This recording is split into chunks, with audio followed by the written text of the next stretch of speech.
Okay, I'm joined now by Dr. Dermot Campbell-Lendrum from the World Health Organization and Dr. Pendo Amaro from the Health and Environmental Alliance. Dermot, first of all, could you explain, you've been doing research into the problems, the diseases caused by the effects of climate change. I mean, what is it you found? Well, the work that we've done over quite a long period of time now, about 20 years, is causing us quite grave concerns about the effects that we're seeing of climate change on the environmental determinants of health.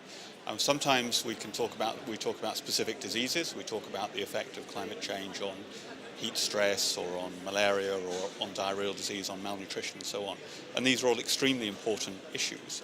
And some of the research that we've done, for example, suggests that even the small amount of climate change that we've seen over the past 30 years or so is already probably causing over 140,000 excess deaths each year just due to these small effects. Is that predominantly in the developing world, or does it also affect the developed world? It's both. Everybody is vulnerable, but we're vulnerable to different extents and in different ways. But it is true that most of the burdens, most of the vulnerabilities that we see are in developing countries that already suffer from a very high burden of infectious diseases which are sensitive to climate, or already have trouble supplying clean water or sufficient food to their populations.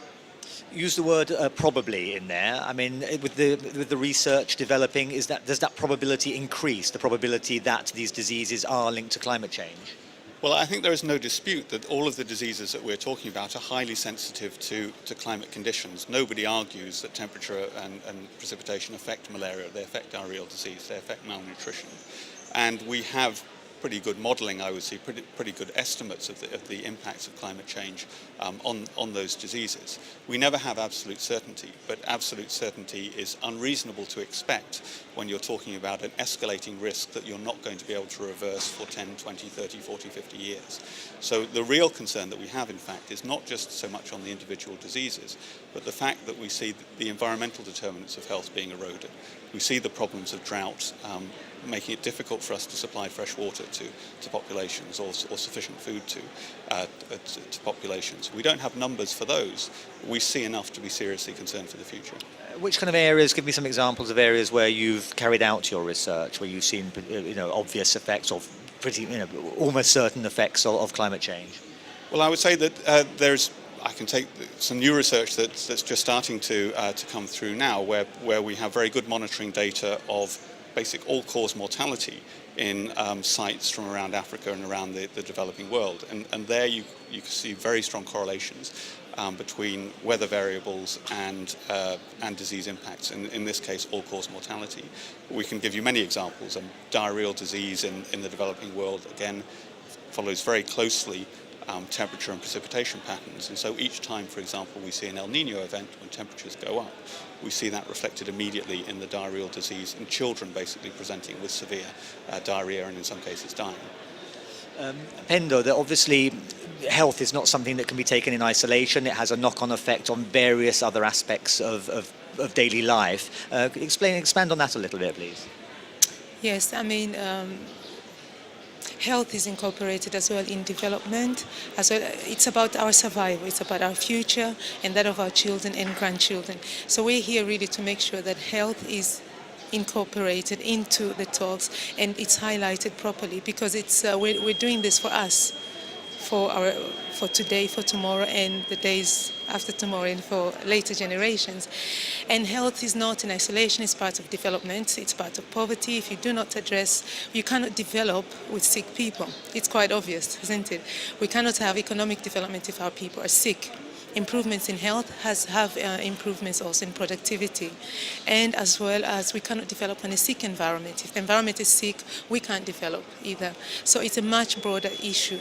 It's not just a small issue which needs to be ignored. No, we need to address climate change, and we need to do it now. And as Dermot has said, it's quite urgent too. Okay, I mean, is this an issue that perhaps hasn't been taken on board to the extent it should have been in previous climate change discussions? And is it something being taken on board now? Well, I mean, health has not necessarily been seriously taken on board, if I may say it that way. But we're beginning to see that there was less representation from the health community and of health impacts, and that is still the case. However, something that's emerging now is that the health community is much better mobilized. There are plenty of us here. WHO has always been, but now we're also there, Health and Environment Alliance, HEAL, Healthcare Without Harm, and many other people, and medical students also here in Durban. So the health community itself has been better mobilized. However, representations in the climate talks themselves, that's still missing. That's still rather, it's poorly done. So we would like to see that improved. And not only that, health is about a positive story. Strong climate change has positive impacts to health, to the economy, and also to the environment. In Europe, we say, for example, the EU's emission reduction target is reducing emissions by 20% by 2020. We're saying if the EU shifts that target by 10%, reduction of 30%, the benefits are enormous. Calculations by HEAL and Healthcare Without Harm, for example, show that you can have up to 30 billion euros per year by 2020. That's not insignificant. And this type of information is not included in any of neither the talks nor the discussions going on. So something is missing.